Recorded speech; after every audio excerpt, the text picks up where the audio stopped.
All right, old school NBA fans, self-research NBA facts. I got another video for you. Again, I'd like to say thanks to anybody who watches my videos, supports my channel. I really appreciate it. I know I haven't did video in a couple days. I was pretty busy, but I'm back with some fresh information here. I hear what people talk about, what the topic of the day is and all that stuff, and most of it has to do with what's going on in the NBA right now, and maybe I'll touch on it a little bit, but a lot of it has to do only if you're gonna when people try to compare what's going on now with previous years. To me, it's before 2016. I've done a video on why I think that is, but there's rumblings about this year's Boston team, about where they would rank all time among the greatest teams of all time. And I find that amusing. I mean, maybe record-wise, they're up there. If they were, assuming they win the championship, they had a really good playoff record. But there's probably a little more to it than that. But here's what you're going up against if you're trying to be a historically great team, an all-time great team, a single season greatest teams. All right, well, the first one that I would call a truly great team. Now, Boston in the 60s, obviously they had, very good teams, but they didn't have like this, one single season where they just dominated with an incredible record and an incredible playoff record. That just didn't happen. And that's another reason why I think Boston is greater than what people think, because they think there's only a few teams and, they just ran through everybody. That's not how it was. There was a lot of Game 7 played, and there was a lot of close games. But Boston always seemed to pull it out and step up in the end, and most of the credit's going to go to Bill Russell, because he is the constant. He's the common denominator in all those championships. But anyway, the first truly great team, I think we'd all have to agree, would be the 67 Philadelphia 76ers. They were 68-13, and they were 11-4 in the playoffs with a total record of 79-17 with an .823 winning percentage. That's the fifth best regular season winning percentage of all time.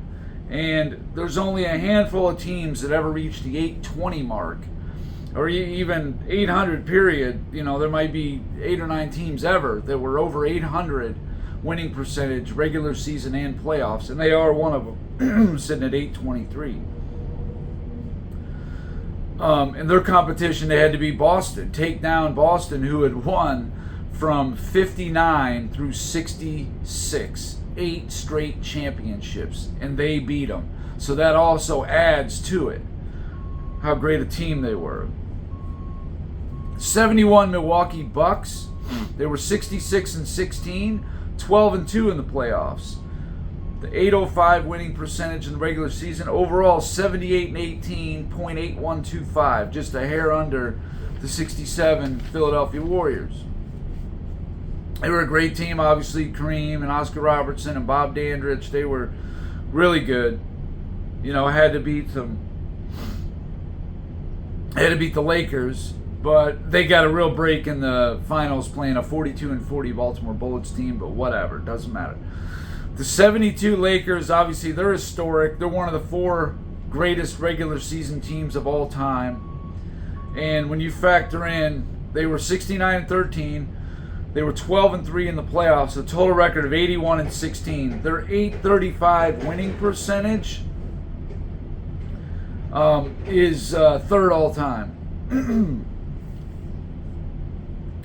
Now, and then they had to beat the 63-19 Milwaukee Bucks, who were defending their championship, and then they in the Western Conference Finals, and they took down the Knicks in 5. Very impressive season. I think they got the largest margin of victory record still. They're definitely one of the greatest teams ever, no question. The '83 Philadelphia 76ers, great team.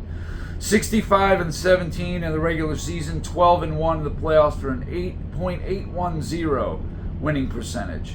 Just great. They beat the Milwaukee Bucks in the Eastern Conference Finals, and then they swept the Lakers. You know, the Lakers were the defending champions. Whenever you sweep the defending champions, that's impressive. And they had two top 75 players on that team, Moses Malone, Dr. J, and they had two Hall of Famers, Bobby Jones and Maurice Cheeks. Great team. 86 Boston Celtics, who I think might be the best ever. They were great. Four top 75 players, including Bill Walton, who's the sixth man of the year. And they had one Hall of Famer also in Dennis Johnson. So that's very impressive. They were 67-15, 15-3 in the playoffs for an 820 winning percentage. And, you know, the 820 is only been done 6 times in the history of the NBA. So that's why the 86 Celtics are absolutely one of the best. But what made them historically great was the home winning record. They were 40-1 at home in the regular season, and then they won, it would have been 2 in the first round, 3 in the next round to make 5. It would have been 2 in the Eastern Conference Finals, making 7, and then 3 in the finals, so that's 10. They were 50-1 at home in 86. So that means the hardest place to play in the history of the NBA was the Boston Garden in 1986. There you go. 1987 Lakers. They had 3 top 75 and 1 Hall of Famer. 65-17, 15-3 in the playoffs for an 800 winning percentage. Don't really need to say much about them. The 92 Bulls. 67-15. 15-7 in the playoffs for a 788 winning percentage. They actually, had a tough series against the Knicks and a couple 6-game finals also. But they still were a 67-15 team, and that's only been done. I want to say 13, 12, or 13. Well, I think winning the championship and winning 67 games has only been done 9 times ever. So that's why the 92 Bulls, got to be considered a great team. All the teams I got on here are the ones that won at least 65 games and the championship. Every team that I'm listing off right now. 96 Chicago Bulls. 72-10, 15-3 in the playoffs, an 870 winning percentage. That's the greatest of all time. The 97 Bulls were 69-13, 15-4 in the playoffs, 84-17 for an 831 winning percentage, behind only the 72 Lakers, the 96 Bulls, and the 2017 Golden State Warriors. So that's the 4th best team regular season and overall. That's top 4 winning percentage at 97 Bulls. That's why, you got to, I know they're so close to the 96 Bulls, but you got to count them. Definitely the best back-to-back seasons of all time are the 96 and 97 Bulls. That's not even up for debate. The 2000 Lakers, a lot of people talk about the 01 Lakers, but the 2000 Lakers actually had a better winning percentage, regular season and playoffs. The 2000 Lakers were 67-15, 15-8 in the playoffs. They had some tough series in there. They went 5 with Sacramento. They went 7 with Portland in the Western Conference Finals, and then 6 in the finals against Indiana. Their winning percentage was 781. They had 5 50-win teams in their conference. Pretty tough. The next team to win 65 games and a championship was the 2008 Boston Celtics. Now this team was 66-16 in the regular season, but only 16-10 in the playoffs. They had a 7-game series to a 37-45 Atlanta Hawks team. I find that remarkable. And then in the next round, 45-37 Cleveland Cavaliers. So Boston to me was not beatable. It was not unbeatable at all. Detroit took them 6 in the Eastern Conference Finals, and then the Lakers in 6 in the finals. So they had a 7, a 7, a 6, and a 6-game series in their playoffs. No way are they, but they're on this list because they did win 66 games and the championship. That's only been done by 15 teams ever. Well, actually, it's probably more like about 12 teams ever have done that. 2009 Lakers. Doesn't get mentioned much. The only team on this list with one top 75 player and only one Hall of Famer. So 2 Hall of Famers. That's the least amount on this list. Except for the 92 Bulls, who only had 2 Hall of Famers. And I guess the 2000 Lakers also only had 2 Hall of Famers. But anyway, 09 Lakers were 65-17, 16-7 in the playoffs for a 771 winning. They're 81-24 overall. They had 5 50-win teams in their conference. The interesting thing, though, is in the second round, Houston took them to 7, and they didn't have a Grady. I think that might have been the difference there. They could have been upset very easily, but it's not what happened. They won the championship. But the Lakers did benefit from an injury right there. But in 08, Andrew Bynum was hurt, so they were hurt by an injury. In 2013, the Miami Heat, 3 top 75 players and an additional Hall of Famer. 66-16, 16-7 in the playoffs for a 780 winning percentage. They only had one 50-win team in their whole conference. And they got taken to 7 in the Eastern Conference Final by a 49-win Indiana team. And then 7, of course, the dramatic 7-game series against the Spurs. Ray Allen hits the shot, yada, yada. The 2015 Golden State Warriors, 67-15 in the regular season, 16-5 in the playoffs for a winning percentage of 805. Obviously, great season. They were aided by a lot of injuries. I've done videos on this. Pretty much every round in that season, they were aided by an injury. Now, would they have won it anyway? Maybe. Who knows? But with something that needs to be factored into all this. The last team to do it was the 2017 Golden State Warriors. They had 2 top 75 players and 2, assumed Hall of Famers in Draymond Green and Klay Thompson. They were loaded. Great team. 67-15, 16-1 in the playoffs. They were also aided by injuries.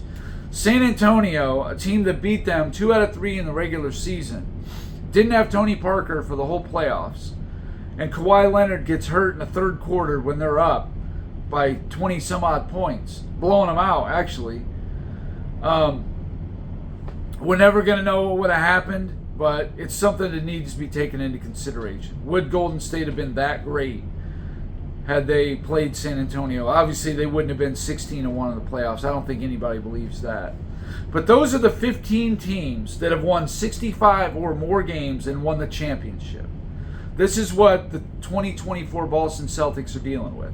Now, I got 5 more teams that people talk about in an historic capacity because they won a lot of games, but they did most of it is a historic playoff run. The 85 Lakers were 62-20, 15-4 in the playoffs.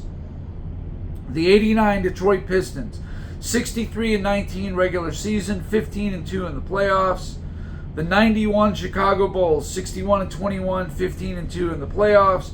The 99 San Antonio Spurs, 37-13, which was the equivalent, I believe, of something like 61 games, I think. It was the equivalent of 61 games. They were also 15-2 in the playoffs. 2001 Lakers get brought up a lot. They were 56-26 in the regular season, 15-1 in the playoffs. Now that 15-1 is the reason why a lot of people have them up there, because that's only been done a handful of times where a team only lost one playoff game. I think only 3 times: the 83 Sixers, the 17 Warriors, and the 01 Lakers. But for me, the regular season record is what keeps them down. But whatever, they're still among the top 20 teams of all time. Now, you're not going to see the 2014 Spurs anywhere in here because they didn't win 65 games in the regular season. They won 62. But they also got taken to 7 games in the first round. I just don't see how they were, they're not better. There's not one team that I feel the 2014 Spurs were better than on this list. The only team to win the same or less than them was the 85 Lakers. Nobody's going to say they're better than them. The 91 Bulls, I don't think so. And the '99 Spurs, which just did better in the playoffs, had a better overall winning percentage, and then the '01 Lakers, which some people consider them to be a top 5 team. I've even heard as high as top 2 or 3, I think. So anyway, that's it for this video. I just wanted to put this out here. This is what you're dealing with if you want to get into the history of it. Now, for me, the modern era, the standard would be the 2017 Warriors. They're the only team who fits the bill in this new modern era. I like to say from 2016 to now. That's the new era. I've done videos on this and explaining why that is. But anyway, so this is what this Boston team is going to have to deal with if they're trying to be an historic team.